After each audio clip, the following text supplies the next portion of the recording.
Hello friends, welcome back to our channel. இன்னைக்கு நம்ம சேனல்ல பச்சரிசி வச்சு வட்டி ஆப்பம் எப்படி பண்றதுன்னு பார்க்கலாம். வீடியோவை பார்க்கறதுக்கு முன்னாடி நம்ம சேனலை ஃபர்ஸ்ட் டைம் பார்க்கறீங்கன்னா மறக்காம சப்ஸ்கிரைப் பண்ணிக்கோங்க. கூடவே வர பெல் ஐகானை கிளிக் பண்ணிக்கோங்க.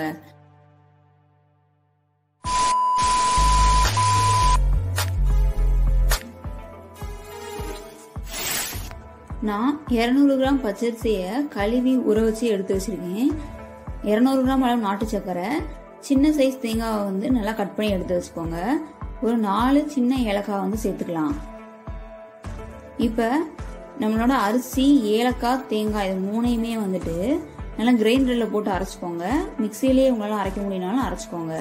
நல்லா சாஃப்டா அரைக்கணும்னு இல்லை, கொஞ்சம் நெருநெருன்னு இருந்தாலுமே போதும். இப்போ வந்து நம்ம மாவு வந்து ரெடி ஆயிடுச்சு. அதுக்குள்ள நம்ம எடுத்து வச்சிருந்த நாட்டு சர்க்கரையை வந்து சேர்த்துக்கலாம்.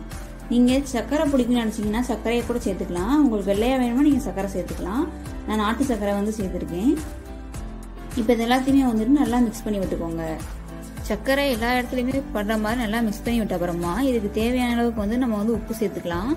உப்பு வந்து அளவாவே சேர்த்துக்கோங்க. ஏன்னா சர்க்கரையிலையுமே வந்து நம்மளுக்கு வந்து உப்பு இருக்கும், அதனால அளவாவே சேர்த்துக்கோங்க.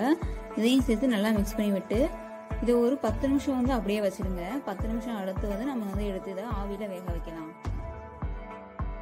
ஃபர்ஸ்ட் ஒரு பிளேட்ல வந்து நெய் தடவி எடுத்து வச்சுக்கோங்க. அந்த பிளேட் வந்து எப்படி இருக்கணும்னா இட்லி பாத்திரத்துக்குள்ள நிக்கிற மாதிரி இருக்கணும்.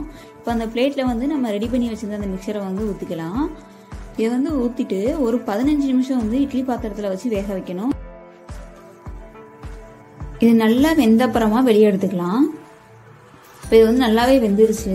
இதை நான் கொஞ்ச நேரம் வந்து ஆற விட்டுருங்க. நல்லா ஆறுனதுக்கு அப்புறமா தான் நம்ம வந்து பீஸ் போடணும்.